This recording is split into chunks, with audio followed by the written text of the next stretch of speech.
share beberapa hal. Bentar ya.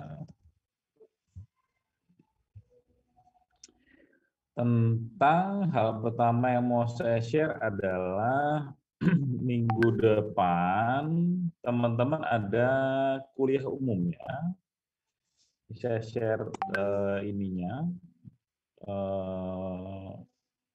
Zoom meetingnya di kuliah umum itu minggu depan. Terus poin yang kedua saya mau share adalah terkait dengan mana tadi ya? Oh ini dia. Ini dia. Untuk ujian akhir semester. Lagi ya, 2 minggu lagi. Nah, yang saya mau share adalah jalinan slide. Oke. Adalah apa-apa poin yang akan diujikan di UAS kita terkait dengan panel source ini. Jadi pertama terkait dengan tema siapa nih? Sudah kok, sudah di-accept semua. Terkait dengan temanya adalah tema wawancara. Jadi untuk panel source semester akhir semester kita akan pakai wawancara. Jadi beberapa hal yang perlu diperhatikan adalah wawancaranya akan dilakukan, teman-teman bisa melakukan wawancara 1 sampai 3 informan. Wawancaranya sekitar 30 menitan. Jadi apakah 30 menit itu akan di-share untuk per masing-masing informan atau di-share untuk per satu informan. Itu terserah teman-teman lah ya. Jadi silahkan teman-teman coba desain bagaimana nanti. Dan yang saya bilang desain adalah berarti desain dari awal sampai akhir. Berarti terkait dengan pedoman wawancaranya bagaimana, terus prosesnya bagaimana, dan seterusnya. Sampai transcribing dan akhirnya bisa untuk dianalisis. Jadi hasil analisis wawancaranya juga dilakukan. Nah, sehingga yang disarankan adalah wawancara terkait dengan topik KTTA teman-teman itu sendiri. Jadi nggak muspro kalau bahasa Jawanya. Jadi nggak buang-buang waktu gitu loh. Jadi teman-teman memang memproses untuk punya teman-teman sendiri. Tapi saya juga paham ada beberapa bagian dari beberapa orang yang teman-teman sebetulnya di metodologinya tidak menggunakan proses wawancara terkait misalnya dengan literatur review atau yang lain. Ya silahkan, tapi saat ini untuk ujian akhir semester teman-teman dimintakan untuk berlatih di situ untuk melakukan wawancara. Hint dari saya adalah kita tahu bahwa proses wawancara itu poin terbesar yang bisa ngabisin waktu adalah transkrip. Proses membuat transkrip. Nah, ketika proses membuat transkrip teman-teman melakukan wawancara yang panjang, let's say hampir 1 jam, sampai lebih dari itu mungkin gitu ya, itu proses transkripnya jadi panjang sekali dan itu menghabiskan waktu. Jadi saran saya ya 30 menit. Tapi kalau di bawah itu, misalnya cuma 10 menit, teman-teman juga wawancara apa gitu. Jadi nggak kelihatan juga wawancaranya. Nggak bisa kita sama-sama analisis apa yang teman-teman pertanyakan di wawancara itu. Kan kita kemarin sepakat tuh, teman-teman, kalau kita melakukan wawancara, kita harus bikin building rapport dulu kan. Nah, bikin raport itu kan butuh waktu ya, kecuali kita kenal dengan informannya. Tapi ketika kita tidak mengenal informannya, tentunya bikin raport. Nah, apakah raport yang kita lakukan itu akan menjadi bagian di transkrip? Ya menurut saya tidak. Jadi bagian di transkrip adalah bagian-bagian yang memang terkait dengan proses wawancara yang dilakukan. Berarti baik terkait dengan pertanyaan-pertanyaan di in-depth interview ataupun semi-structured ataupun unstructured. Kalau memang teman-teman mau bermain dengan unstructured ya, kalau menurut saya sih sebaiknya menggunakan semi-structured. Jadi wawancaranya terdokumentasi dengan baik. Terus gimana caranya saya tahu apakah teman-teman melakukan wawancara atau tidak? Apakah hanya dengan transkrip? Oh tentu ya tidak. Jadi teman-teman juga dimintakan mengumpulkan bukti wawancara berupa video yang dilakukan. Kalau teman-teman mau menggunakan Zoom silahkan, kalau yang lain ya juga silahkan. Tapi nanti apakah mekanisme pengumpulannya menggunakan Google Classroom atau menggunakan WA nanti akan kita sampaikan selanjutnya ya, tergantung kesepakatan dari tim dosen juga sebetulnya. Apakah kita akan menggunakan apa media untuk mengumpulkan video itu? Tentunya cukup berat ya. Jadi teman-teman silahkan untuk memproses dulu. Akan lebih baik kalau teman-teman melakukan proses. Jadi di proses wawancara tentunya ada proses persiapan yang tentunya ada proses untuk ada letter of consent dan seterusnya, ada persiapan wawancara dan seterusnya. Jadi silahkan untuk itu diproses dan yang paling ringan untuk recordnya yang kita tahu adalah pakai Zoom saja itu udah cukup ringan. Dan free-nya kan di sekitar 40 menit ya, jadi 30 menit, 20 menit sampai 30 menit itu udah cukup lah bagi saya. Untuk melihat bagaimana teman-teman melakukan proses wawancara. Setelah itu teman-teman melakukan proses transkrip, terus pembahasan dan kesimpulan hasil wawancara, serta penjelasan mengenai proses penarikan kesimpulan yang teman-teman lakukan. Jadi seperti penelitian, hasil analisis penelitian yang secara real teman-teman lakukan, teman-teman akan lakukan di UAS ini. Itu yang kedua. Jadi yang pertama tadi saya menjelaskan terkait bahwa teman-teman minggu depan akan kuliah umum. Yang kedua saya menjelaskan terkait dengan UAS yang akan teman-teman hadapi di beberapa minggu ke depan. Jadi kita kelasnya sampai 2 minggu ke depan ya. Nah, yang ketiga, saya akan di kelas terakhir kita, sorry, di kelas terakhir kita akan bicara terkait dengan bagaimana menghargai penelitian orang lain gitu ya, kalau nggak salah di silabusnya cerita seperti itu. Saya ada posisi sedang mencoba mengundang teman saya yang sedang melakukan penelitian di Queensland, tapi saya belum tahu saya akan bisa janji atau apakah beliaunya bisa hadir atau tidak, tapi kalau seandainya dia bisa hadir, nanti dia akan ikutan bareng kita ngisi terkait dengan bagaimana dia melakukan penelitian ilmu sosial di Queensland. Jadi kita akan coba dapat perspektif baru dari beliaunya terkait dengan penelitian yang beliau lakukan sebetulnya. Dan bagi saya itu harapan saya buat teman-teman itu menjadi hal yang menarik untuk bisa lihat perspektif yang berbeda. Jadi teman-teman bukan hanya dengerin dari saya gitu terkait bagaimana melakukan penelitian, siapa tahu dia bisa memberikan hint-hint terbaru bagaimana cara melakukan penelitian yang baik gitu.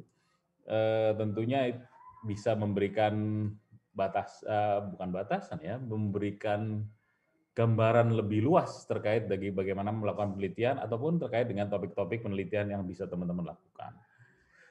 Ke depannya tentunya, tidak saat ini. Jadi mungkin ke depannya teman-teman bisa dapat gambaran yang lebih jauh. Itu 3 poin yang saya mau sampaikan di awal pertemuan kita hari ini. Jika ada yang mau ditanyakan dulu terkait dengan UAS, silakan. Ada yang mau nanya nggak terkait dengan materi di UAS? Cukup jelas ya, berarti? Halo, guys? Oke ya, kalau cukup jelas saya lanjutkan ke kuliah kita hari ini ya. Oke, sebentar.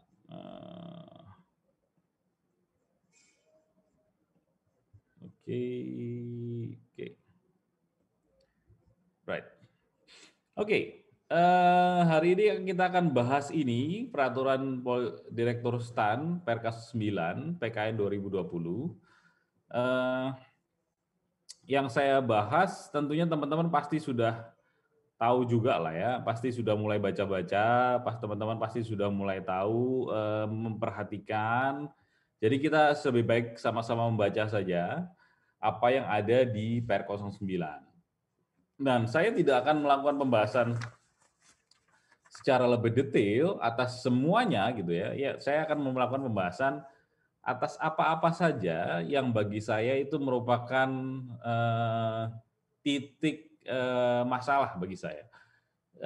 Menurut pengalaman saya itu menjadi titik masalah bagi saya waktu saya melakukan penulisan di tingkat D4, S2 ataupun S3. Jadi bagi saya itu penting untuk kita sama-sama ketahui. Jadi kalau sisanya teman-teman bisa baca bagian per bagian.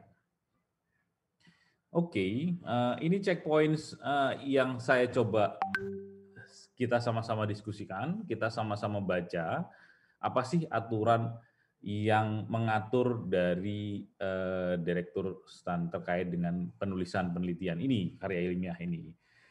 Seperti saya sampaikan di pertemuan-pertemuan sebelumnya, bahwa kita harus memperhatikan tuh sebetulnya aturannya gimana. Meskipun kita sama-sama menggunakan APA, kadang-kadang kampus-kampus yang berbeda dia akan menggunakan aturan yang baseline-nya sama, tapi bagaimana baseline itu digunakan di kampus itu untuk dalam konteks penelitian terkait dengan citasi misalnya, kadang-kadang sedikit berbeda. Nah, ini salah satunya nanti akan kita kelihatan di salah satu bagaimana proses citasi itu dilakukan. Oke, yang merah-merah adalah titik-titik di mana saya menjelaskan yang kita sama-sama coba baca, mulai dari huruf, jarak baris, paragraf, terus kesalahan umum dalam penulisan, footnotes nanti teman-teman bisa baca sendiri, terus terkait kutipan dan citasi, daftar isi, daftar tabel, table, gambar, lampiran, dan seterusnya. Dan terakhir di sistematika penulisan. Oke, kita masuk saja ya. Di checkpoint 1. Checkpoint 1 yang biasanya cukup mengganggu ketika kita melakukan penulisan adalah jarak baris dalam teks. Ya, ini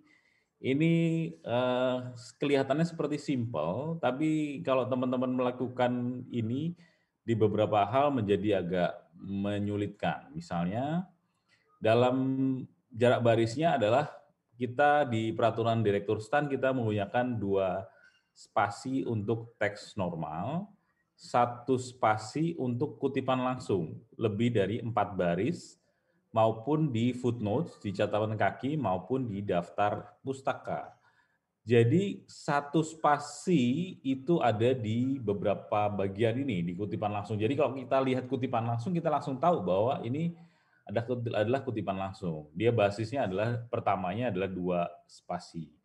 Terus 1,5 spasi untuk jarak antar footnotes, antara catatan kakinya. Sedangkan yang perlu kita sama-sama lihat adalah gini misalnya. Kita cek gini ya. Yang perlu hal yang kadang-kadang mengganggu adalah ini. Saya coba share Word ya.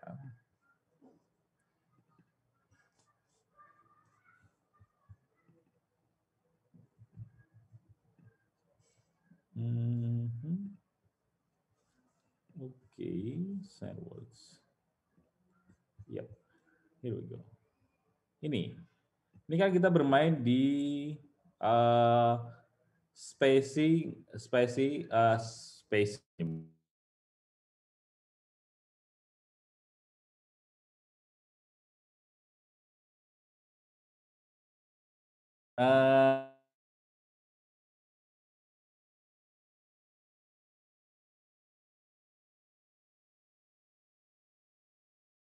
paragraf.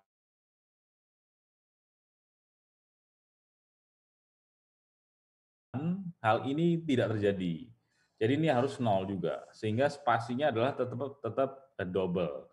Nah, ini penting untuk kita cek juga, untuk teman-teman cek juga, karena kita harus konsisten di seluruh penulisan kita adalah double spasi, kecuali memang ditentukan berbeda. Seperti di footnotes atau reference atau di footnote di daftar pustaka dan seterusnya. Nah, yang jadi masalah adalah ketika kita ada beberapa bagian, misalnya tabelnya itu ganjel nih gitu. Misalnya gini, dalam satu paragraf itu ada bagian kalimat yang memang harusnya tidak masuk di sini gitu, harusnya di bawah aja gitu. Misalnya judul tabelnya ternyata nongol dulu cuma di atas gitu. Harusnya kita gemes banget nih kita mau enter aja gitu. Jadi kalau saya tidak melakukan enter, kalau saya akan bermain di sini, multiple ini. Multiple pada dasarnya adalah setelah 2 spasi. Kalau saya triksnya saya akan menggunakan misalnya 2,01 misalnya atau 0,5 gitu misalnya. Jadi hanya menambah 0,5. Nah itu secara keseluruhan tidak akan nampak 2 spasinya. 2 spasi tidak akan berubah, tetap di 2 spasi. Jadi kecuali itu udah 2,5 gitu jadi kelihatan banget tuh. Halaman yang kita rubah ini dengan halaman yang lain yang tetap 2 spasi. 2,05, 2,1 sampai 2,1 lah. Itu spasinya tidak akan jauh berbeda dengan 2. Jadi trik yang bisa dilakukan, trik penulisan yang bisa dilakukan kalau memang ada bagian kalimat yang masih gantung untuk memenuhi dalam satu halaman tadi ternyata nggak bisa gitu, ada label yang harusnya turun ke bawah kita masih gantung di halaman itu harusnya turun aja, jangan di enter. Rubah aja spasinya menjadi yang tidak berubah banyak, misalnya 2,05, 2,1 maksimal. Itu akan bermain dengan lebih bagus nanti di penulisannya teman-teman. Itu di spasi. Nah, spasi berikutnya, apalagi yang menarik di spasi adalah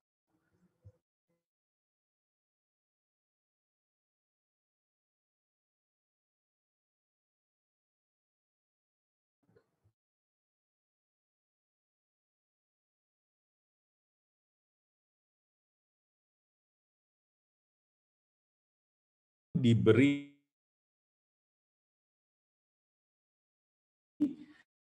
tiga, tentunya ada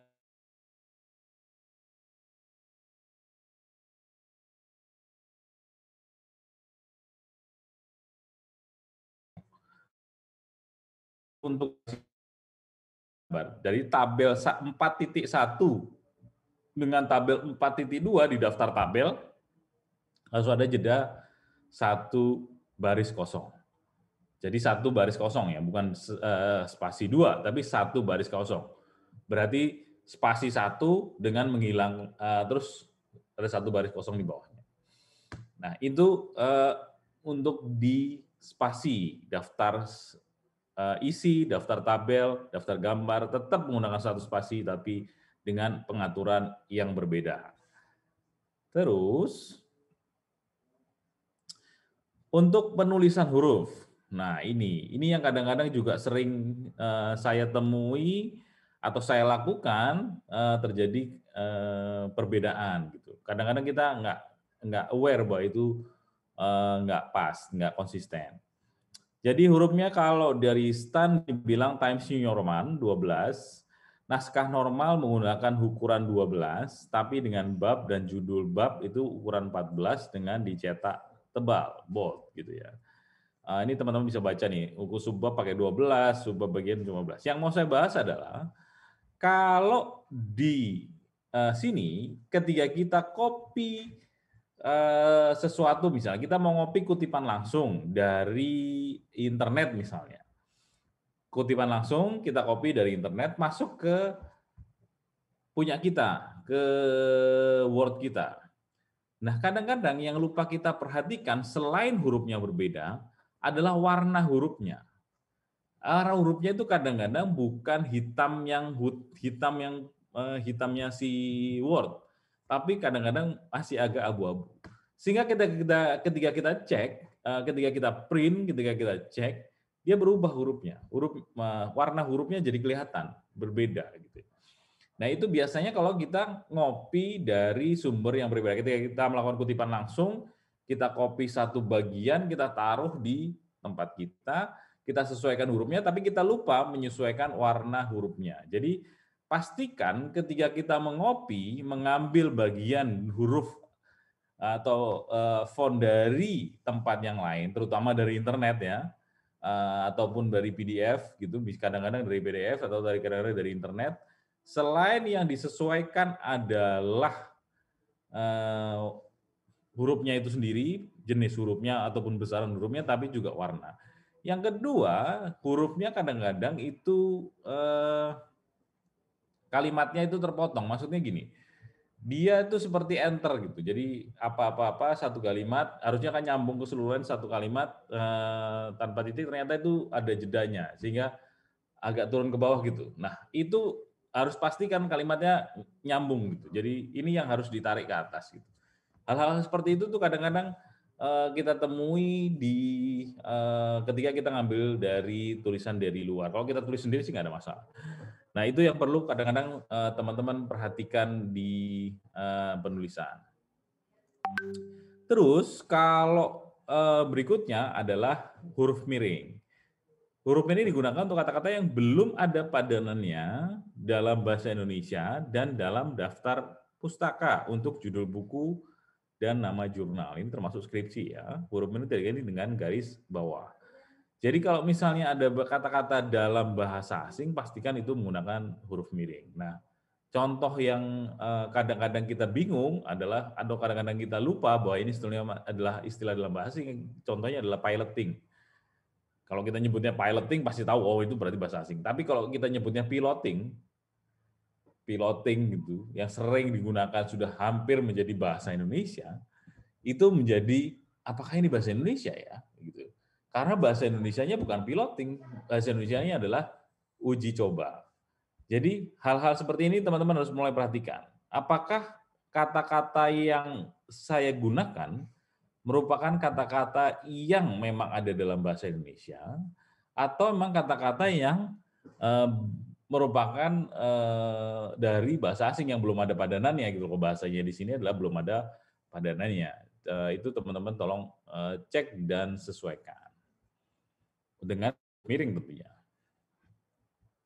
Nah ini saya kan teman-teman sudah dapat bagian ini di kelas bahasa Indonesia ya, karena di kelas bahasa Indonesia pasti udah ngomong ini bagaimana membentuk sebuah paragraf.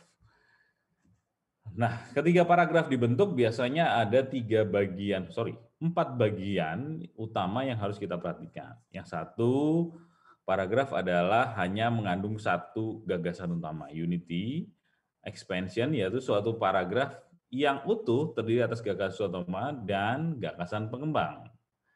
Terus adanya koherensi, kesatuan terkait dengan adanya sebuah gagasan utama dan beberapa gagasan penjelas, serta kalimatnya efektif.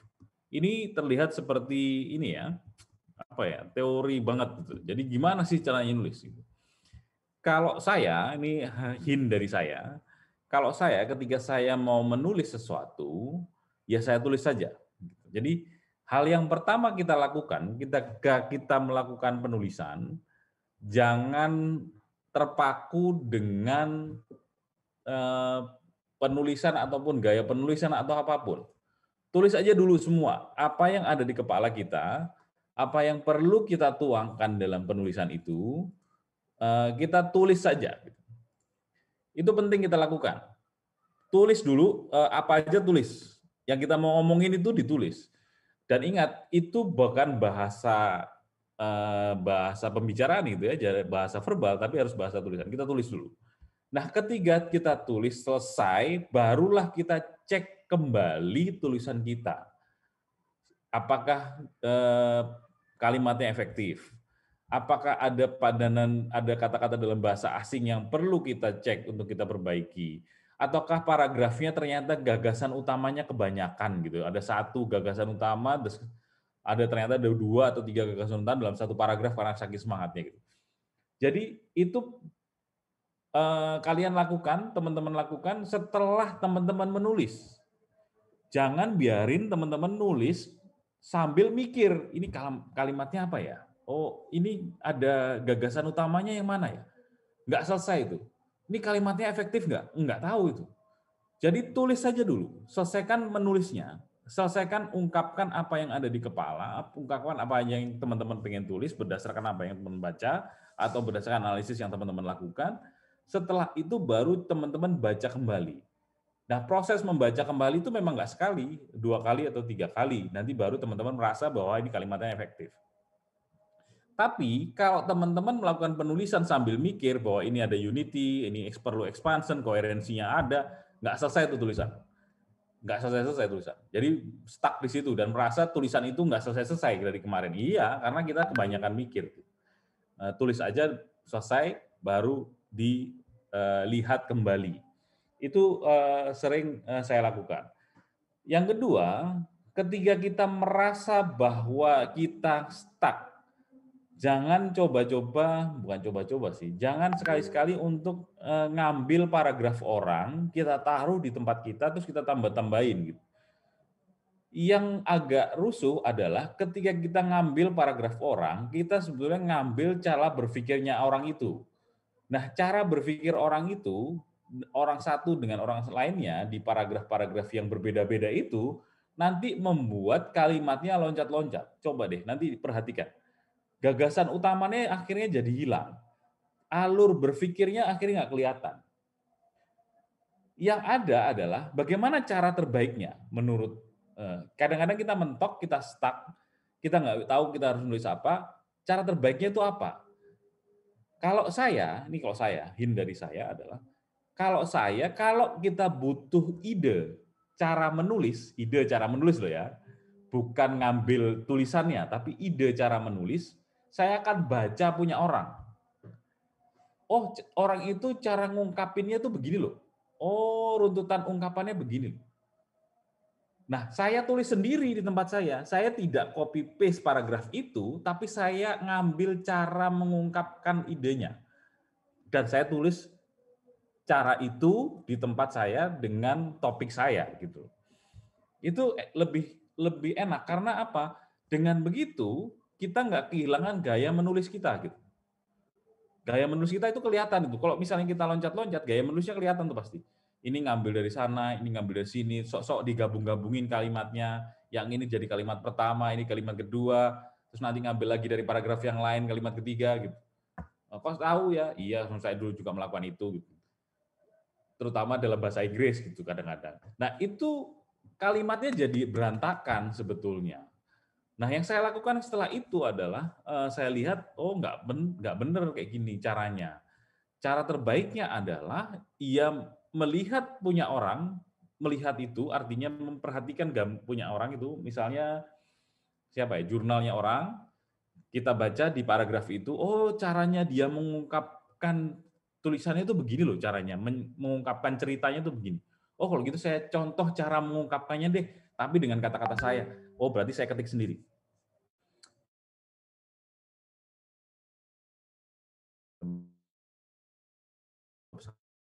Itu teman-teman.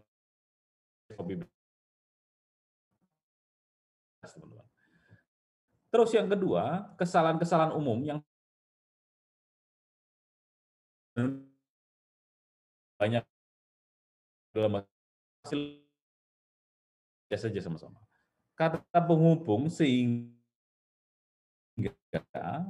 dan sedangkan tidak boleh digunakan sebagai awal kalimat. Iya, ini pastinya lah ya. Kita nggak mungkin kata-kata ngomong sehingga, sedang nggak bisa.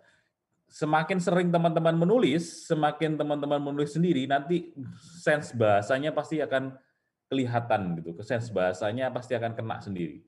Ketika teman membaca kalimat tertentu gitu, nanti pasti, wah ini kalimatnya nggak baik nih, kalimatnya nggak pas. Kata di mana sering digunakan sebagai kata penghubung. Ini biasanya ada di tulisan-tulisan kalau di surat-surat tuh. Di mana begini, seorang ini di mana gitu. Dalam bahasa Indonesia, kata itu merupakan kata tanya. Di manakah dia gitu misalnya kan? Di mana tidak digunakan sebagai kalimat pernyataan, tapi kalimat pertanyaan. Gitu. Jadi clear lah ini. Untuk menyebutkan beberapa hal yang terkandung di dalam sesuatu, gunakan antara lain, bukan di antaranya, penulisan ke dan segala macam. Spasi digunakan setelah tanda koma, titik, titik koma, dan titik dua. Bagaimana kita bisa tahu? Oh ya, coba kita gini ya.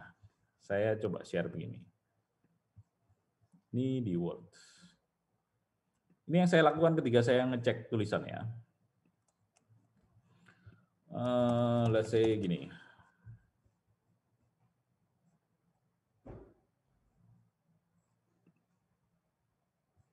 Oke, misalnya tulis aja lah ya, ngawur gitu, koma,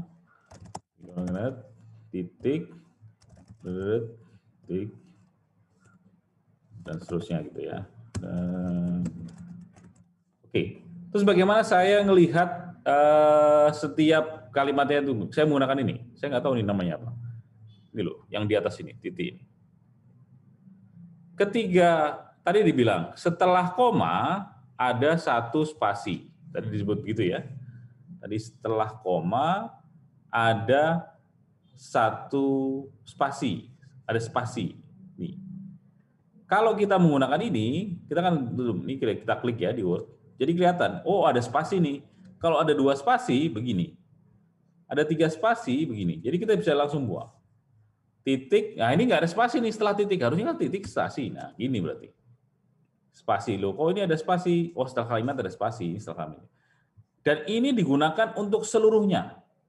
Ini termasuk untuk melihat begini. Ini nggak seru ya kalau gini ya. Atau gini deh, saya tulisan realnya aja. Mana? Share screen. Di sini. Dokumen. Extend. Substance.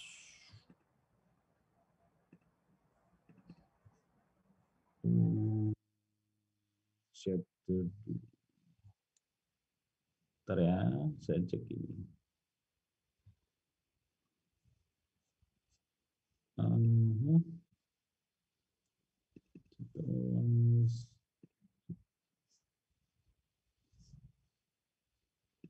Saya lagi nih.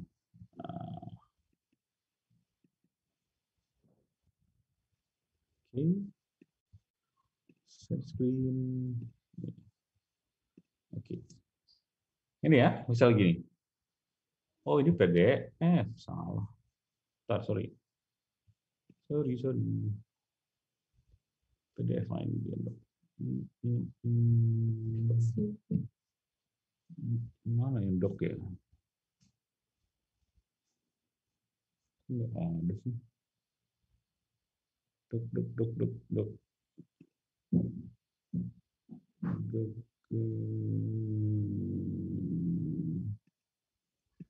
Kita lihat ini. Oh, ini dia.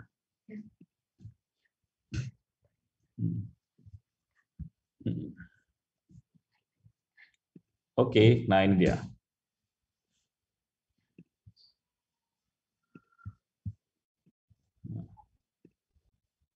Oke, nah ini. Kalau begini, kita bisa ngecek nih. Kita gedein ya. Di beberapa bagian, oh ada share-nya nih. Jadi kita tahu nih, oh ini spasinya 2. Ini lihat, ini spasinya 2. Kalau dia spasinya 1, gini kan, spasinya 2. Terus, oh ini titik, ini selesai, terus ini. Dan ini kita lihat bagian per bagian. Oh ini titik nih, oh ini ada 2 nih, USD, dan seterusnya. Oh setelah ini begini, dan seterusnya. Warisnya setelah titik, setelah koma ada titik, dan seterusnya. Ini akan memudahkan kita, gitu. Daripada kita melototin yang tanpa begini. Jadi mendingan melototinnya begini. Jadi, nah ini proses untuk membaca kembali. Jadi lihat kembali, begini. Ini yang saya lakukan ketika saya harus ngecek lagi. Karena pasti perlu dicek. Prosesnya pasti perlu dicek. Dan caranya adalah salah satu terbaik, menurut saya terbaik untuk ngecek spasi, ada habis koma, titik, ada spasi, dan seterusnya. Salah satunya dengan ini. Itu yang saya lakukan. Jadi gunakan ini setelah proses penulisan yang teman-teman lakukan selesai, bentuknya sudah terbentuk bagus, gunakan itu. Kita balik ke sini, mana tadi? Oke. And then here we go. Ada siapa? Oke. Nah, ini untuk yang ini. Spasi digunakan tanda koma dan seterusnya. Begitu juga untuk ngecek paragraf tadi. Sehingga kita tahu memang ada yang salah ataupun berbeda. Checkpoint 5, kita ngomongin kutipan sekarang. Nah, apa bedanya dengan contoh 1 dan contoh 2? Contoh 1 itu adalah kutipan dalam kerangka di bawah 4 baris, jadi kurang dari 4 baris. Kutipannya ada tanda kutip, 2 titik dibuka, terus dia dibuat miring dan dikasih page. Ini aturannya di stan ya, di page P itu page. P.6, page 6. Kalau PP, page 6 sampai dengan page 10, itu PP. PP.6 garis miring 10. Itu PP. Kalau P itu menyebutkan satu titik, P.6, satu halaman saja. Tapi kalau PP itu 2 halaman, bisa 2, 3, P6 sampai P10. PP.6 garis 10. Yang kedua, ketika kita ngomongin bagaimana sitasinya kalau menurut Stan, sesuai dengan aturannya Stan, itulah Bentley dan Witten 2007. Bedakan dengan ketiga, dia ada di belakang. Bentley pakai tanda ini, apprehend apa ya, saya lupa namanya, data tanda ini, dan ini sebenarnya cuma nyebutnya dan, Witten 2007, P.6. Kutipan langsung harus menyebut 6 lokasinya karena memang bagian itu kita harus bisa trace bahwa itu kutipan memang diambil dari dia. Itu kutipan. Terus yang kedua, Bentley dan Witten itu bukan nama depan. Berarti harusnya kalau ini cuma satu berarti Tatarianto 2007, bukan Firman 2007. Tatarianto 2007. Kenapa harus nama belakang? Iya, begitu aturannya gitu. Karena bagi orang asing nama belakang itu adalah family name kan gitu. Family name yang dipakai. Jadi itu juga berlaku di Jepang. Jadi family name-nya siapa gitu dipakai. Jadi Bentley dan Witten itu adalah Bentley nama belakang, bisa George Bentley, siapa dan Witten. Begitu juga untuk menulis di dalam tulisan induknya. Jadi pakai nama belakang. Jangan sampai dua-duanya. Kalau Bentley dan Witten ini tulis Firman, Tatarianto, salah. Nggak boleh namanya lengkap-lengkap. Cuma nama belakang saja. Oke, itu satu. Ini jenis kutipannya begini, tanda kutip, 2. Sekarang tanda kutip duluan mana sama tanda titik? Tanda titik dulu, baru tanda kutip. Ini kadang-kadang kutip dulu baru titik gitu. Ini saya nih, nggak tahu kalau teman-teman. Kadang-kadang saya lupa. Kutip dulu, terus baru dititik. Salah itu. Harusnya titik dulu, baru kutip. Nah, tanda titiknya, apakah setelah nama, mensitasi nama orang, nama pengarang? Enggak. Titik, kutip, setelah itu baru citasi nama orang. Jadi Bentley dan Witten tidak dikasih tanda titik di belakangnya. Kan? Lihat ini. Bentley dan Witten, 2007, P6, kurung tutup, tidak ada titik. Jadi ini bukan terus langsung lanjut, langsung Bentley dan Witten di belakangnya. Titiknya tetap di sini, dalam ini. Bentley dan Witten ada di luar kalimat itu. Ini yang kadang-kadang saya sendiri lupa, sering lupa. Kadang-kadang saya sering lupa. Jadi Bentley dan Witten ikut, terus saya baru titikin di belakangnya sini. Ini itu salah. Oke, itu terkait dengan kutipan langsung kurang dari 4 baris. Nah, gimana kalau kutipan langsung lebih dari 4 baris? Lebih dari 4 baris ya. Kecepatan. Nah, ini dia. Nah, kutipan langsung lebih dari 4 baris, itu contoh 3 dan contoh 4. Apa bedanya? Kalau di contoh 3 itu adalah bagian dari paragraf. Kalau ini contoh 4 itu adalah bagian dari penulisan keseluruhnya. Jadi paragraf itu sendiri sebetulnya, sehingga dia akan menjorok lebih masuk ke dalam. Ini ada 5 ketukan nih, kalau nggak salah. 1, 2, 3, 4, 5, betul. Ketukan 5 baru trade diversions, dan ini spasi. Trade diversion ke bawah ini 1 spasi nih. Dengan menunjukkan page berapa. Salvatore 2013, Salvatore adalah nama belakang, 2013 dikurung, 2013 berarti titiknya. Sorry, citasinya. Page-nya dikasih tahu. Page berapa? 304. Begitu juga dengan yang bagian ini. Ini cuma bedanya dia 7 ketukan, 7 ya. Kita hitung dulu. 1, 2, 3, 4, 5, 6, 7. Oh, 1, 2, 3, 4, 5, 6, 7. Iya, ke-8 ini harusnya di sini nih. 7. The greatest dynamic benefits. Formations ini masuk di kutipan langsungnya agak masuk. Dan di sini merupakan penjelasan yang merupakan satu paragraf. Diambil page 308, diambil keseluruhan dicomot gitu ya. Ini kutipan dari lebih dari 4 baris. Jadi harus dikeluarkan sendiri. Kalau yang tadi kutipan kurang dari 4 baris. Jadi pastikan kutipan teman-teman lebih ataupun kurang dari 4 baris. Sekarang kutipan tidak langsung. Kalau kutipan langsung itu kita nggak ngapa-ngapain, ambil langsung, jebret. Taruh di tempat kita. Orang lain ngomong apa, taruh di tempat kita. Itu kutipan langsung. Nah, yang disebut kutipan tidak langsung adalah kita menggunakan kata-kata kita sendiri. Diambil dari punya orang, baseline-nya punya orang, kita diambil dari kata-kata kita sendiri diambil dari baseline-nya orang. Jadi kita menerjemahkan, kita mengasumsikan yang mana ini, gitu. Jadi yang kita mau terjemahkan apa yang dia temukan. Contoh yang ini, Berg 2009, korupsi dapat menyebar dari satu individu ke individu lain. Jadi digabung dalam satu bagian kalimat induk dari paragraf itu sendiri, gitu ya. Nah, kalau yang beda kan apa? Ini tadi kan Berg 2009, Berg, 2009, Berg 2009. Kalau tadi ini ada titik baru Berg. Kalau ini bagian dari di dalam titik. Ya, ini perhatian nih.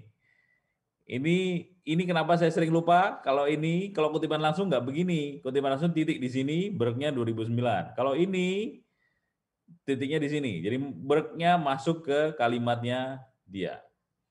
Itu bagian dari kutipan tidak langsung. Nah, sekarang masalahnya adalah, yang sering jadi masalah adalah, kita ngambil kutipan itu yang mana sih sebetulnya?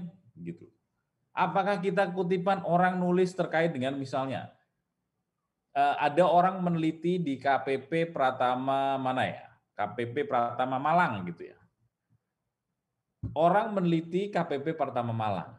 Dia menulis tentang KPP Pratama Malang. Yang diteliti adalah PPH pasal 21 misalnya, kita ngawur aja nih. PPH pasal 21 yang diteliti objeknya KPP Pratama Malang.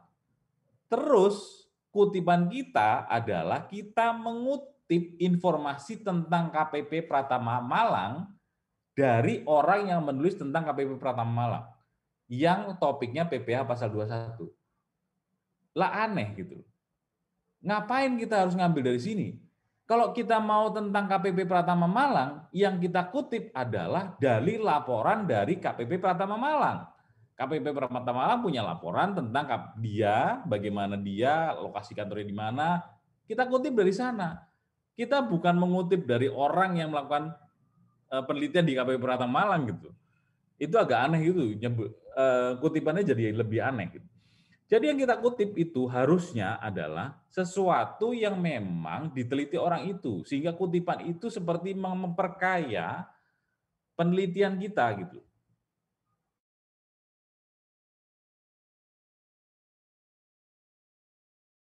Hasil penelitian dari orang 21 di KPP Pratama Malang. Hasilnya apa? Apakah PPH 21-nya comply? Nah, itu yang kita kutip. Menurut dia, PPH pasal 1 di KPP Pratama Malang comply, gitu misalnya. Itu yang kita kutip. KPP Pratama Malang. Tapi nggak pas. Kenapa tidak dari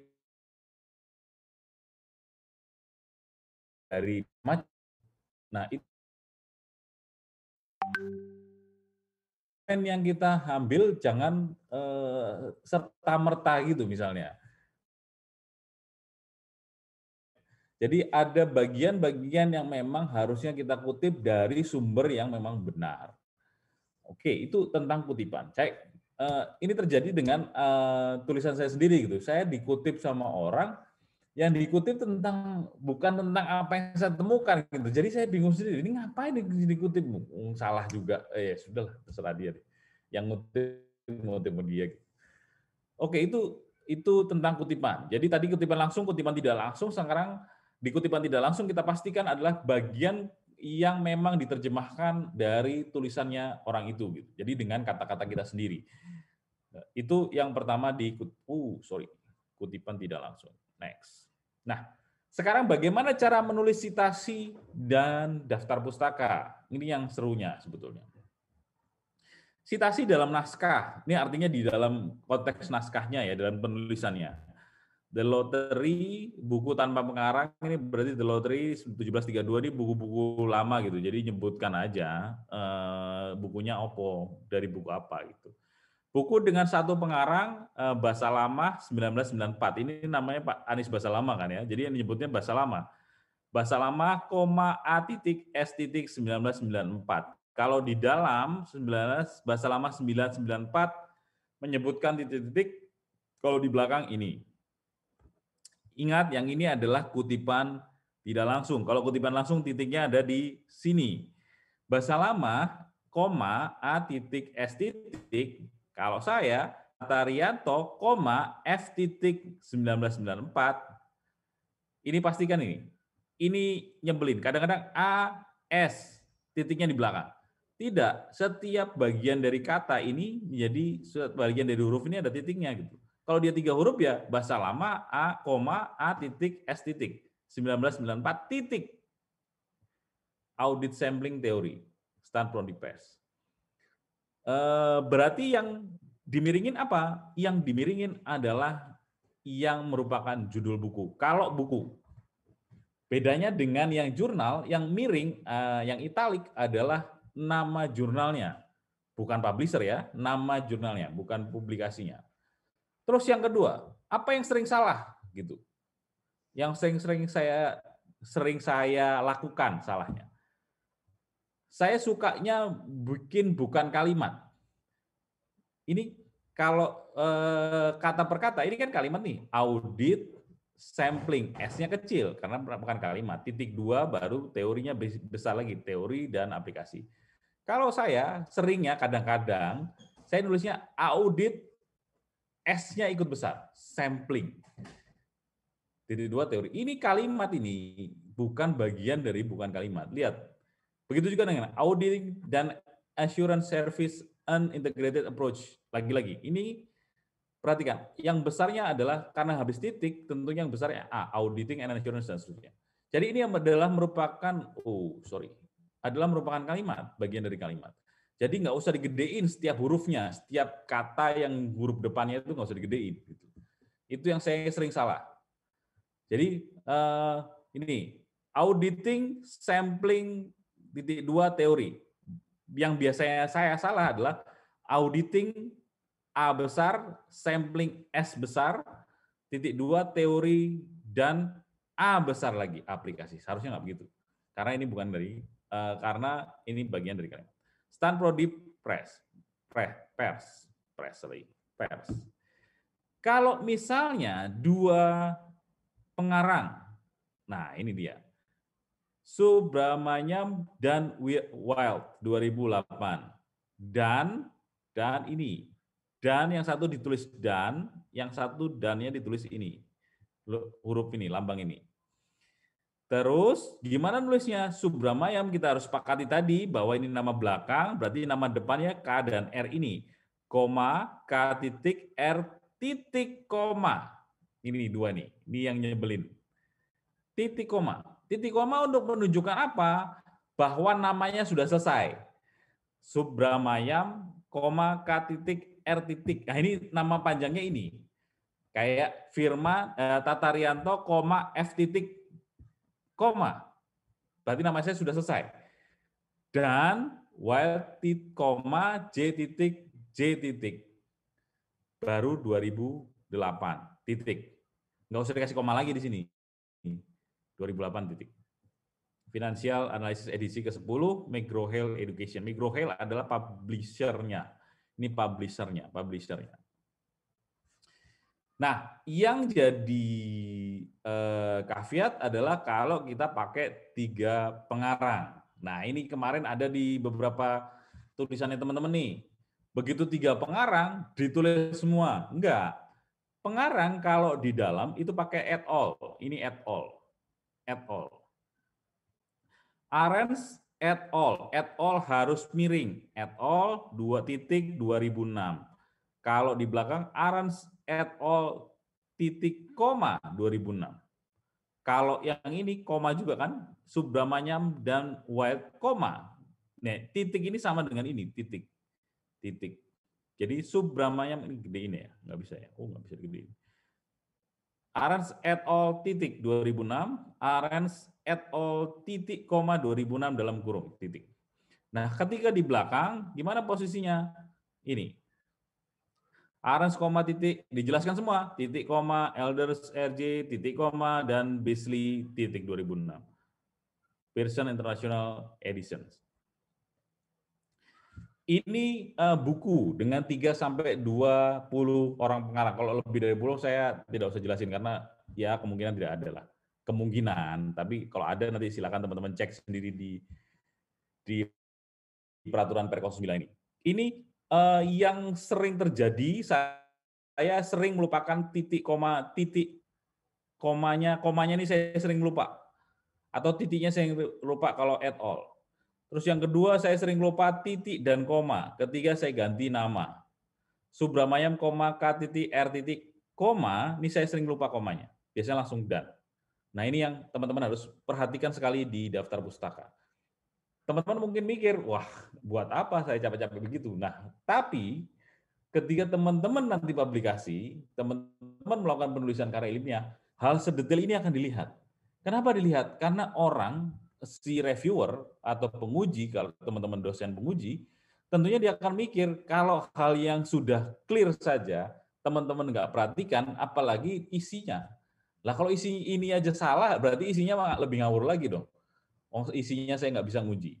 Ini dasarnya ada, tulisannya jelas, kenapa nggak teman-teman patuhi? Nah gitu loh. Itu efeknya ke situ sebetulnya. Oke, kita balik maju lagi. Artikel dengan buku penyunting, artinya dengan editor. Jadi ada buku-buku di mana kalau Arens itu kan dia yang ngarang tuh. Arens satu buku itu dia semua yang ngarang. Arens dan Elder dan Beasley ini. Arens et al itu dia bertiga ini yang ngarang. Tapi ada buku-buku yang ngarang banyak banget. Setiap bagian itu ada yang ngarang. Itu namanya buku dengan penyunting. Kalau kita nyebutnya editor. Kalau di Inggris, kalau pakai bahasa Inggris nyebutnya editor. Nah, editor itu setiap bagian ada yang ngarang. Nah, setiap bagian yang ada yang ngarang itu kita bisa mensitasi bagian dari buku itu, gitu loh. Tapi kita harus state editornya.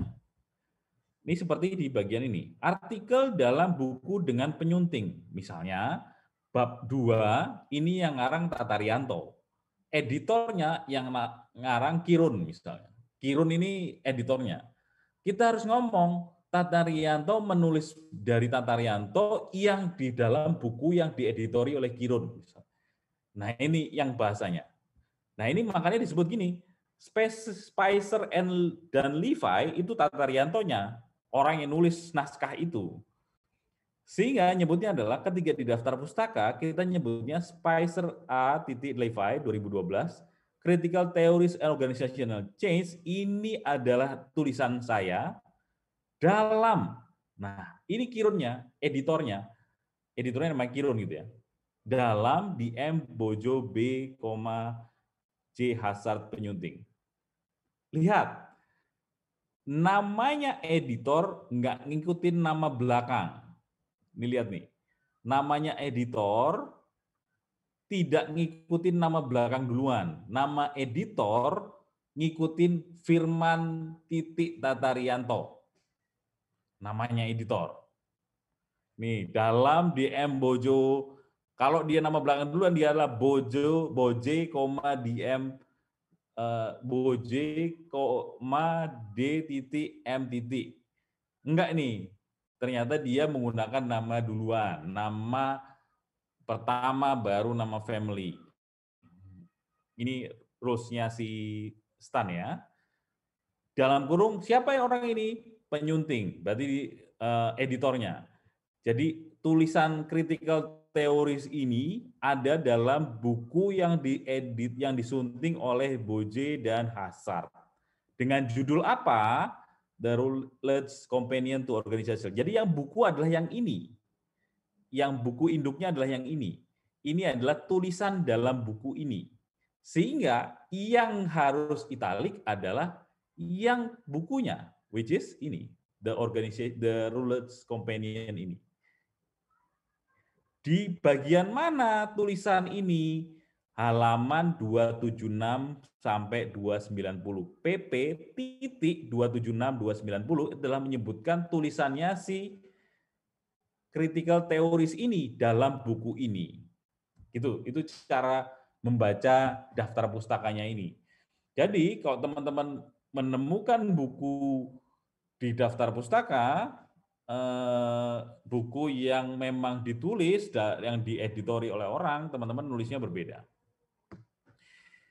Terus kutipan dengan sumber kedua, ini pernah ditanyakan, saya lupa apakah di kelas ini atau di kelas yang sebelumnya. Ada, ini dimungkinkan di Stan nih.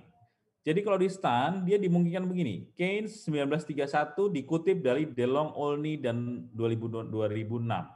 Ini maksudnya adalah saya membaca bukunya DeLong, Olney yang mengutip tulisan Keynes. Gitu ya. Jadi Keynes, dia orang ini saya tidak pernah baca tulisannya Keynes, tapi saya membaca bukunya DeLong, Olney. Nah, ini di Stan boleh. Jadi akhirnya Keynes 1931 dikutip dari DeLong, Olney, dan nah ketiga ini ditaruh di daftar pustaka, bentuknya seperti ini. Ini double nih kutipan sumber keduanya. Itu bagaimana cara mengutip buku. Jadi hal yang penting adalah mengutip buku. Kalau di sini adalah bagaimana kalau dia ada 2 atau 3 pengarang pergeseran ini, dan bagaimana buku itu kalau ada dari tulisan itu ada dalam buku orang. Oke. Terus yang ketiga kalau jurnal, ada buku. Pada dasarnya sama saja, yang berbeda cuma satu. Yang di italic adalah nama jurnalnya. Ini nama jurnalnya. Ini judul jurnalnya, ini nama jurnalnya. Bagaimana penulisannya ini? Nama pengarangnya sama. Stiglitz ini adalah nama belakang, nama keluarga, J.E. ini adalah namanya, nama depannya dia. Nah, kalau jurnal ditambahkan dengan volume dan halaman. 86, ini adalah volume 86. Kalau misalnya 40-2 artinya volume 40 terbitan kedua. Jadi volume 40 itu punya berbagai macam terbitan. Nah, kalau dia pakai 2 berarti ada terbitan kedua dari volume 40. Kalau ini 86 adalah volume 86. Nah, yang masalah adalah ketika teman-teman copy paste dari daftar pustaka orang, ternyata daftar pustakanya nggak konsisten dengan daftar pustaka yang teman-teman miliki, yang maui. Itu banyak tuh di proposal kemarin. Teman-teman main kopas saja daftar pustakanya. Ternyata itu nggak sama. Yang satu meskipun sama-sama APA, dia nggak sama. Contohnya nggak sama gimana? APA ini, Journal of Public Economics, kalau di Stan kan tidak pakai volume .86. Ada FOL.86. Ada jurnal yang menggunakan FOL.86, PP 3.341.360. Menyebutkan bahwa ini halaman 341.340. Kalau di Stan kan tidak. Nah, itu teman-teman harus hati-hati. Pastikan cara penulisannya sama dengan cara penulisan yang dimiliki oleh Stan, gitu ya. Terus kalau majalah, bagaimana kalau majalah? Nyebutkan saja sama seperti jurnal, tapi sebutkan saja New York Times Magazines 104,42 titik. Terus kalau misalnya apa nih? Sorry. Kalau misalnya surat kabar sama ada Australian itu adalah surat kabar. Terus buku yang daring, buku yang tersedia ada online.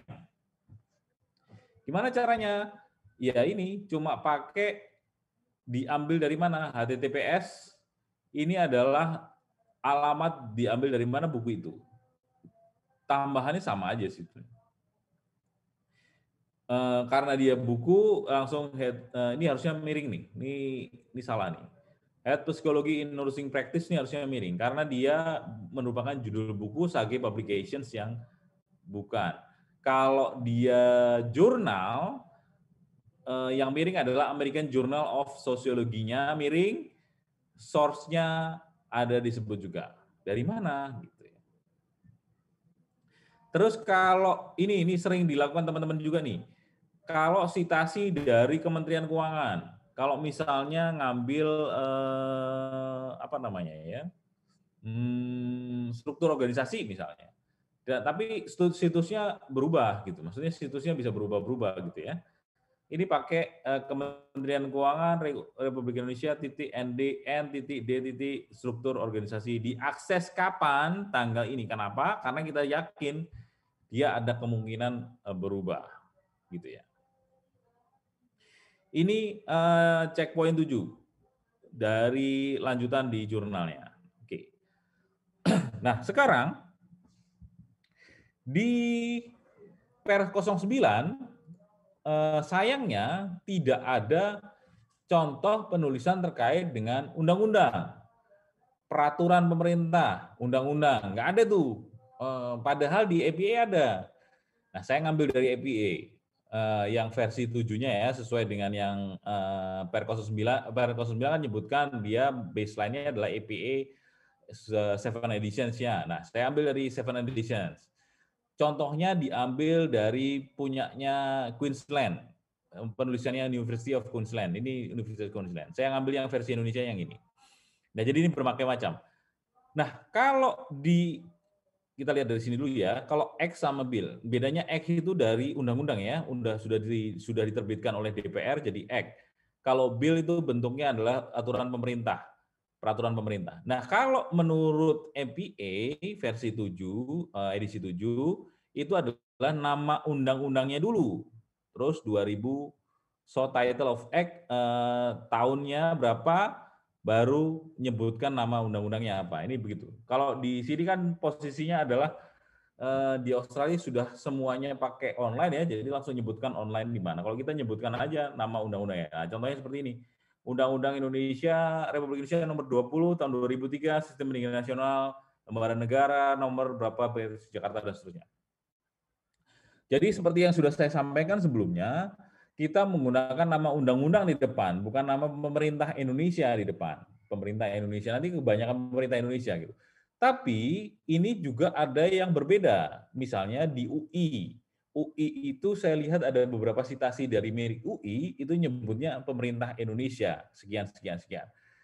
Nah, karena kita nggak pernah lihat itu ada di aturannya STAN, kalau saya menyarankan, nanti silakan teman-teman berdiskusi lagi dengan dosen pembimbingnya teman-teman. Kalau saya menyarankan kita menggunakan EPA yang 7 itu dengan menyebut nama undang-undangnya di depan, bukan nama pemerintah Indonesianya yang di depan. Nah, ini kan kalau ngikutin Act dan Bill, di sini adalah Act-nya undang-undang, Bill-nya adalah peraturan pemerintah Republik Indonesia nomor berapa, dan disebutkan. Itu terkait dengan undang-undang. Sekarang next. Tabel dan gambar. Oke. Tabel dan gambar adalah, kita baca saja ya pelan-pelan. Setiap tabel dan atau gambar harus berisi satu jenis informasi dan disajikan sesingkat dan sesederhana mungkin. Satu jenis informasi, bukan satu jenis data. Kemarin kita belajar di analisis kuantitatif yang deskriptif, dalam satu tabel, satu gambar bisa sampai 2 data untuk memberitahukan gambaran tentang informasinya.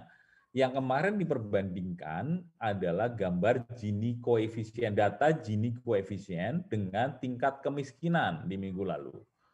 Yang mau disampaikan adalah ada hal yang agak berbeda dengan tingkat kemiskinan dibandingkan dengan Gini koefisien, di mana Gini koefisiennya cenderung stabil, tapi tingkat kemiskinannya cenderung turun.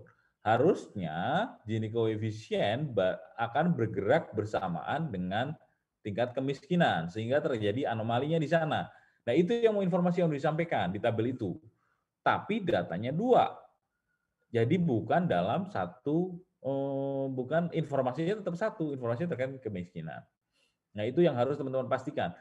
Teman-teman boleh menggambar tabel. Nah, apakah cara menggambar tabel sekali gambar langsung oke? Ya enggak. Saya kemarin sudah sampaikan. Sekali gambar bisa berulang kali. Teman-teman bisa melakukan penggambaran berkali-kali. Bagaimana tabel itu dicoba digambarkan. Tabel dan gambar beserta judul dan sumbernya tidak boleh terpotong oleh halaman. Sebaliknya, halaman berisi tabel harus tetap penuh sesuai dengan ketentuan margin atas bawah. Artinya, nggak boleh itu tabel itu ngelewatin halaman itu gitu misalnya. Tabelnya saking banyaknya gitu misalnya apa ya? Kurs misal, kurs mata uang. Teman-teman bikin kurs mata uang selama setahun gitu.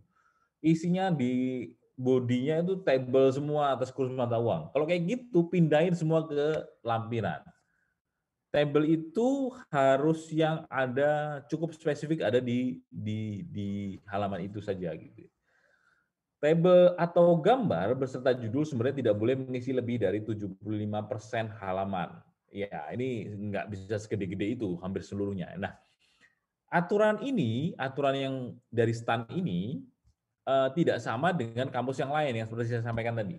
Kalau di kampus saya, tabel dan gambar itu boleh, satu halaman boleh. Tapi yang tidak boleh adalah dia ditaruh di bawah.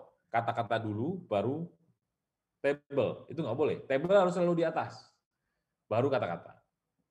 Habis, tabel dulu, baru kata-kata. Tapi di sini nggak begitu. Jadi kalau di STAN, nggak boleh tuh satu halaman penuh isinya tabel, nggak boleh.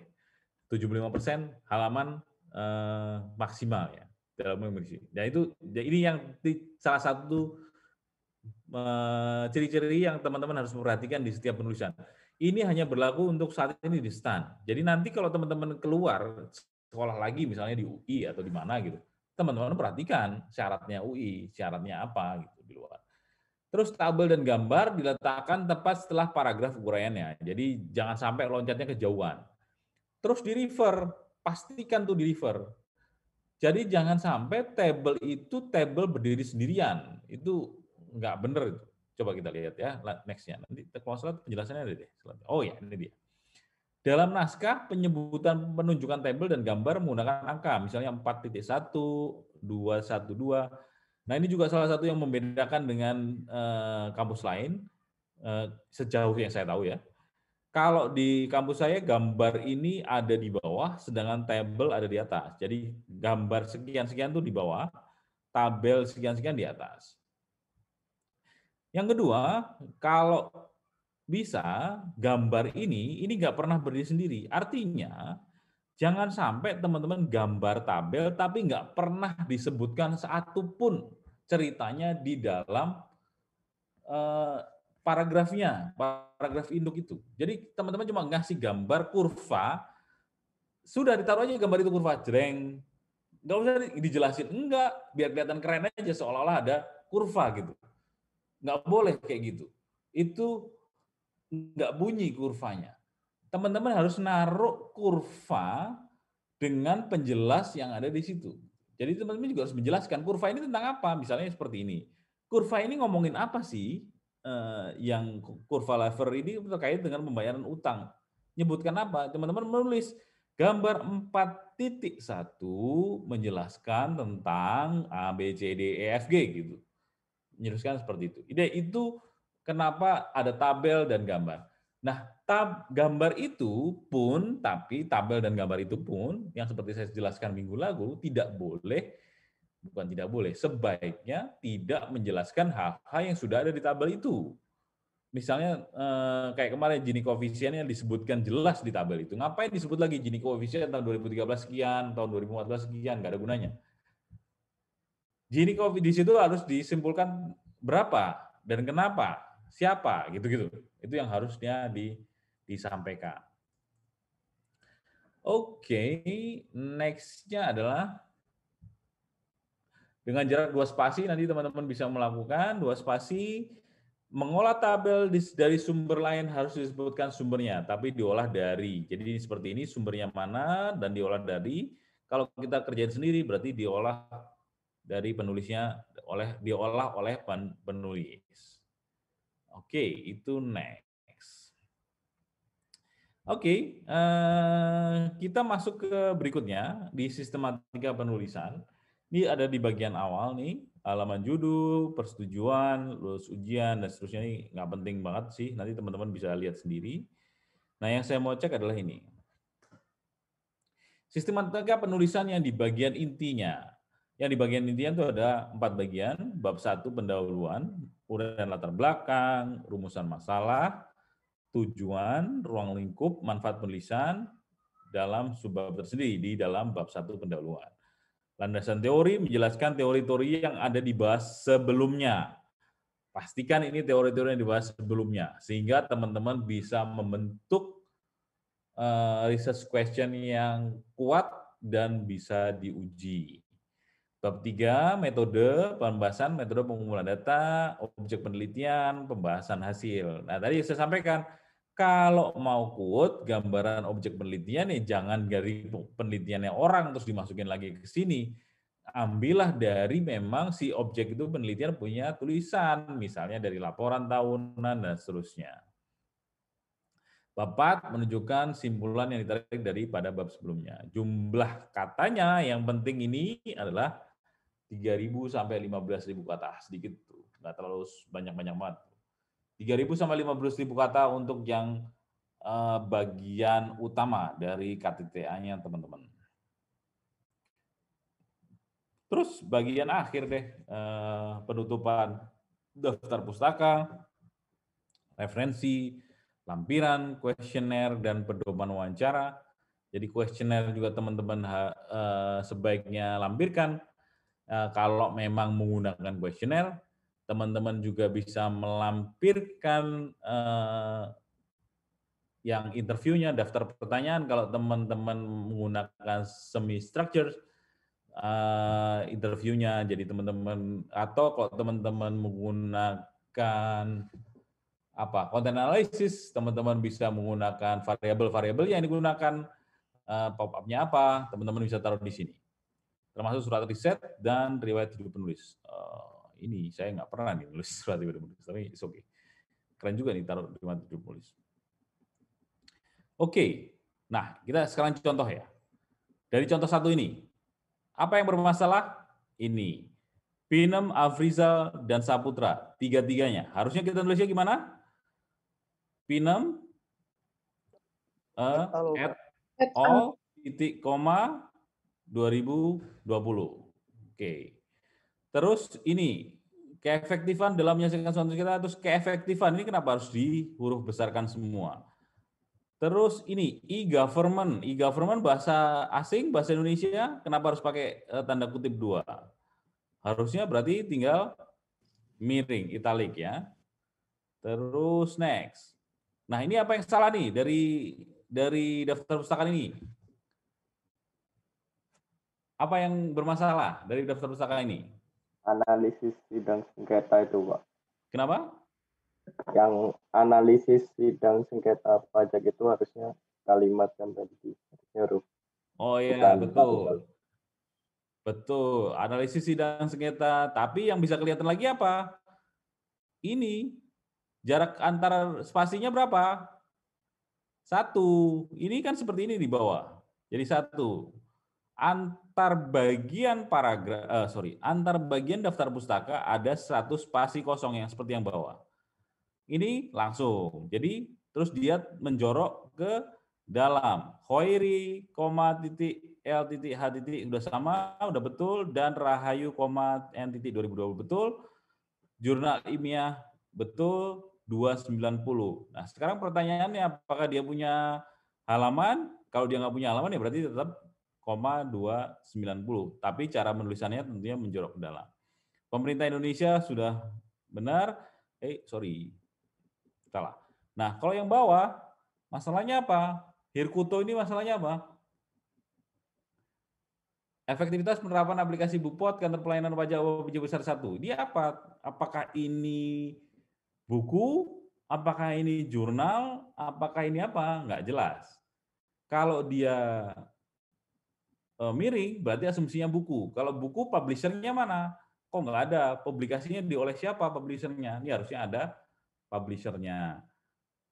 Terus Indrajit RE 2002 Electronic Government Strategi Pembangunan. Electronic Government apa ini? Ini ya buku atau jurnal?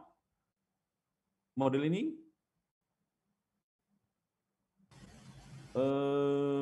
Buku elektronik karena digital Yogyakarta Andi. Ini adalah buku. Ini diambil dari artikel.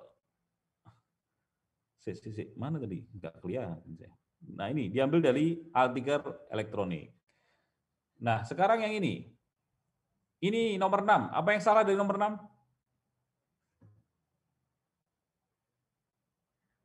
Apa yang kurang tepat dari nomor 6?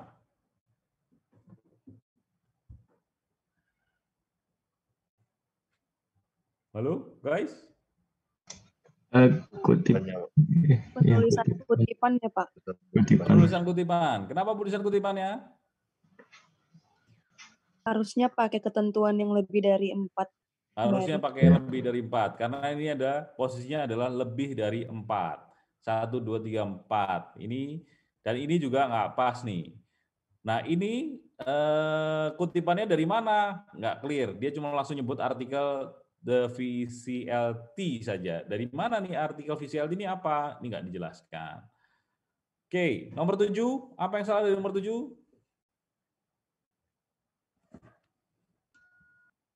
Harusnya rata tengah ya Pak? Rata tengah. Nomor 7. Ada keterangan judulnya Pak. Judulnya nggak ada, betul. Judul gambar tidak ada. Kalau ini diambil dari keseluruhannya, si penulis juga tidak pernah merefer gambar ini. Asumsinya semua orang mengerti gambar ini. Nah ini salah satu kesalahan di penulisan juga, bukan kesalahan, ketidaktepatan di penulisan.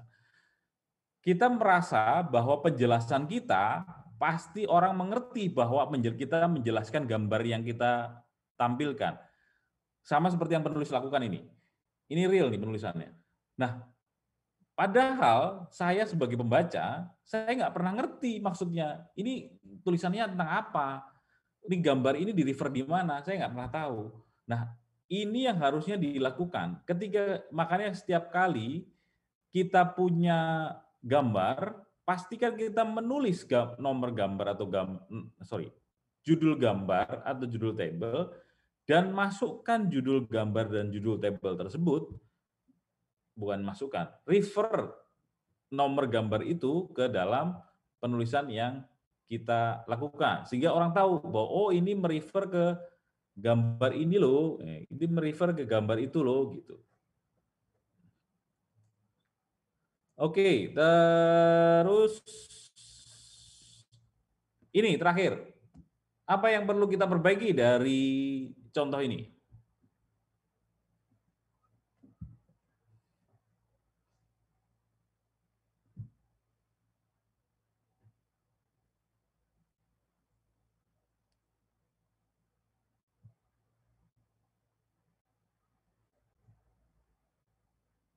Halo? Apa yang perlu kita perbaiki?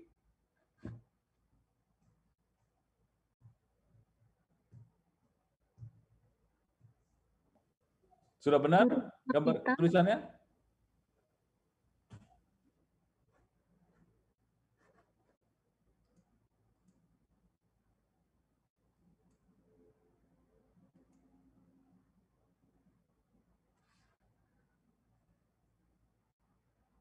Membahas bagaimana? Maksudnya gimana, Hiria? Nggak ngerti.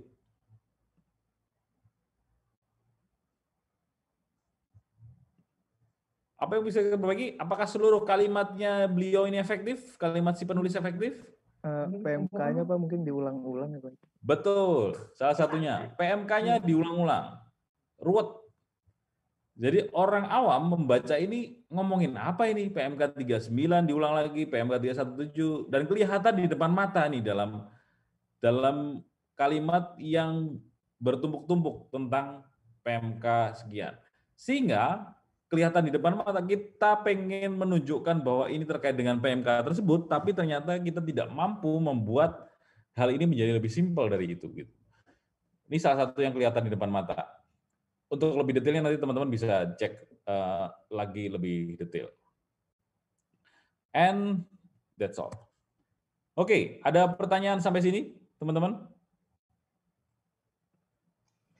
Izin bertanya, Pak. Oke. Mungkin saya kemarin waktu nulis proposal itu ada kendala terkait sitasi untuk undang-undang di awal kalimat, Pak. Jadi misalkan menurut peraturan menurut Undang-Undang Nomor 11 Tahun 2020 tentang Cipta Kerja, nah itu sitasinya itu perlu ditambahkan sitasi tahun atau bagaimana, Pak? Kalau di awal kalimat. Langsung aja nyebut undang-undang tahun berapa gitu. Menurut Undang-Undang Nomor sekian tahun sekian, tapi nggak perlu diperjelas tentang ini nggak usah. Menurut undang-undang atau kalau mau lebih detail lagi, menurut pasal sekian titik undang-undang nomor sekian tahun sekian disampaikan begini-begini. Nah, undang-undang sekian sebelum sekian ini akan kita lihat di daftar pustaka dengan cara penulisan yang tadi. Itu aja sih menurut saya. Kalau misalnya pakai yang di fiturnya ya, Words itu gimana, Pak? Kan ada yang itu nggak ada. dalam kurung itu nggak usah. Ya di apanya nggak ada kalau yang di Words itu. Jadi teman-teman terpaksa manual untuk yang undang-undang. Bisa sih pakai yang lain-lain, tapi ya ada effort sedikit. Karena itu tadi memang nggak pas. Kalau bill-nya tadi di Queensland, kalau kita ngambil contoh, bill pun nggak ada di Act atau bill pun nggak ada di Words-nya. Kalau dulu saya manual itu. Saya pernah ngasih contoh deh, kalau nggak salah, tapi pakai lain-lain kalau nggak salah. Teman-teman juga menggunakan lain-lain. Baik Pak, berarti daftar pustakanya ditulis manual sendiri gitu Pak? Ya, nggak banyak kan undang-undang, paling segitu doang peraturan. Kecuali undang-undang semua, papermu. Baik Pak, terima kasih Pak. Oke, ada lagi? Izin bertanya Pak. Oke, Mbak Andrea. Iya, tadi saya masih sedikit bingung Pak. Kan tadi dibilang kalau judul jurnal itu huruf kapitalnya cuma di kata yang pertama, tapi kalau nama jurnal itu semua katanya berawal kapital. Nah, saya bingung itu judul jurnal sama nama jurnal itu gimana ya Pak? Judul jurnal sama nama jurnal. Kita lihat aja ya. Oh ya, sebelum ini. Oke, masih cukup waktu.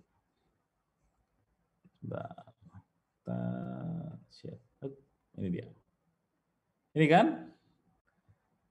Ini judul jurnal Fiscal Sustainability and Solvency. Teori Reason Expressions in Indonesia, titik, Bulletin of Indonesia. Ini kan nama jurnal nih. Ini judul jurnal. Judul jurnal tentunya akan menjadi kalimat biasa kan? Sedangkan nama jurnal ya seperti nama jurnal ya, seperti nama ya, Bulletin of Indonesia. Kan kalau disingkat BIES nih. Singkatannya jurnal ini BIES. Ini salah satu jurnal bagus nih. Kalau teman-teman besok-besok nulis, ini salah satu jurnal bagus di Australia yang punya NU. Ini Mbak Yolanda, Bulletin of Indonesian Economic Studies. Ini bedanya. Terus pertanyaannya gimana? Kalau judul jurnal itu kan yang ada di covernya ya Pak ya. Kalau punya namanya jurnal. Oh, tempat jurnal dan nama jurnal di jurnalnya maksudnya? Iya kayak gitu. Oh, iya. Sebentar, tak tunjukin ya.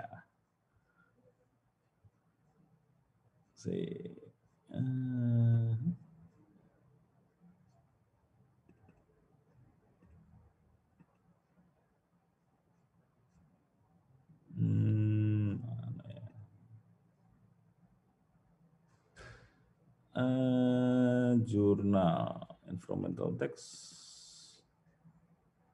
Oke. Ini.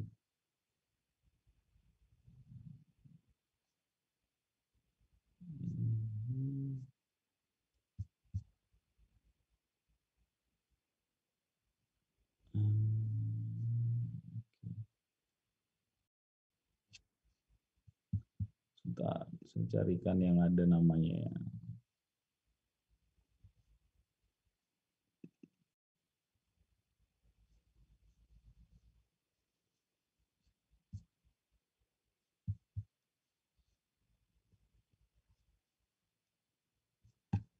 Ini bentuknya working papers ya, tapi nanti teman-teman bisa nanti kita cari lagi. Ini working papers ya.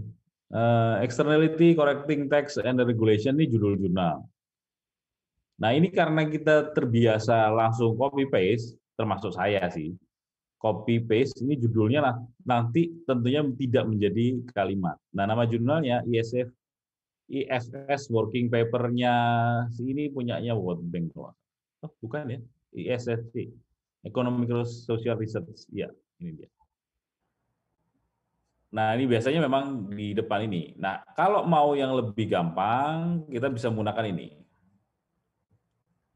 Nah, oke, Google Scholars.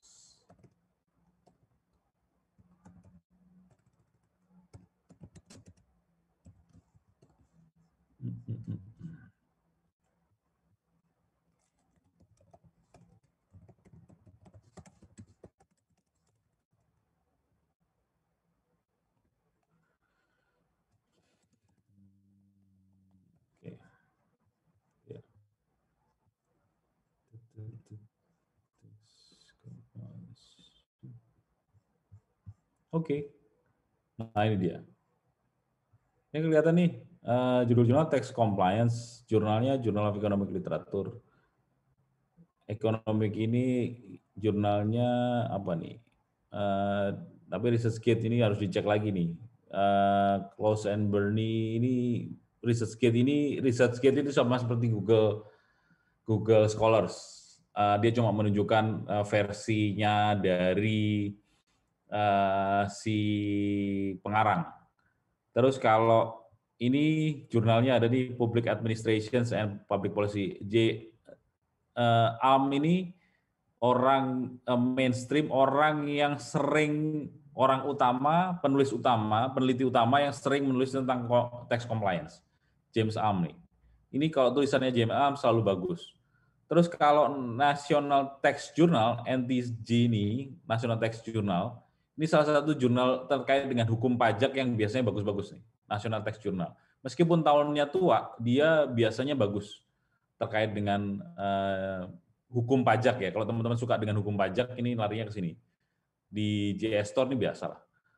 Dia ini artinya jurnal di National Tax Journal ini dipublikasi ulang oleh JS Store. Journal of Social Study apa gitu kalau nggak salah. Terus ini Exeter ini jurnalnya si kampus nih, Exeter AC UK ini biasanya takutnya ini tesisnya atau kita lihat aja ya daripada bertanya-tanya. Punyanya Exeter. Jurnal ini ada, Journal Finance and Public Service. Ini punya dia, Tax Compliance and Self-Assessment and Tax Administrations. Itu ada. Oke, gini-gini. Jadi mana jurnal, mana itu kayaknya sih kelihatan Mbak Yolanda. Mbak Yolanda ya? Saya lupa tadi nama. Mbak Yolanda. Jadi title, judul maupun nama jurnalnya kelihatan. Kalau pengen membantu, saya biasanya pakai ini, pakai Google Scholars atau pakai punyanya kampus sih dulu. Kalau sekarang di STAN kan juga pasti banyak tuh pakai jurnal pencarian jurnalnya. Itu kalau memisahkan nama dan judul jurnal. Jurnal itu tempat publikasinya, buku itu terbit di mana? Kalau PKN STAN itu terbit bukunya. Jadi nama jurnalnya itu kalau di jurnal. Itu Mbak, semoga membantu ya. Kalau nggak tahu lagi nanti cek aja. Oke, ada lagi? Sebelum saya, ini saya tutup dulu nih. Takutnya salah. Ada yang nggak masuk nggak hari ini? Masuk semua nggak? Saya nggak ngabsen ya. Ya udah, masuk semua. Saya percaya aja lah. Oke, ada lagi? Oh, nggak ada? Bener nih, nggak ada ya? Berarti siap untuk ujian ya? Yang cuma gampang sih ujian, wawancara doang. Seandainya saya dulu juga ujiannya cuma gini-gini doang, asik juga nih. Saya dulu ujiannya teori-teori nggak jelas itu. Wah, nyebelin banget akhirnya. Oke, kalau memang tidak ada, sebelum saya akhiri, saya cuma recap aja yang akan kita lakukan 2 minggu ke depan. 2 minggu depan teman-teman ada kuliah umum, terus minggu depannya lagi nanti kita akan hopefully ada teman saya dari peneliti juga yang akan bisa ikut ngobrol. Saya belum bisa janji, tapi kemungkinan harinya tetap di Kamis malam di kuliah terakhir. Apakah nanti akan digabung barengan sama kelas yang sebelumnya? Ya mungkin iya, tapi kita lihat aja nanti. Terus saya juga aware ada teman-teman, kita kemarin ada 3 kelompok yang sudah duluan presentasi di semester kemarin. Tentunya akan ada 3 kelompok lagi yang presentasi di semester ini, gitu ya. Nah, itu nanti akan saya carikan cara, teman-teman tetap akan harus mengumpulkan PPT-nya, karena itu salah satu bagian yang akan saya evaluasi. Tentunya PPT-nya tetap harus dikumpulin. Apakah nanti cara presentasinya dengan cara yang berbeda, tentunya nanti kita diskusikan lagi dengan caranya yang berbeda. Itu terkait dengan terkait dengan presentasi dan ujian akhir. Ada lagi yang mau ditanyakan sebelum saya akhiri hari ini? Kalau nggak ada, kita akhiri kuliah malam ini. Teman-teman, saya harapkan tetap sehat ya, jangan macam-macam meskipun vaksinnya sudah nongol, tapi kita bukan masuk golongan yang divaksin pertama, kecuali nakes.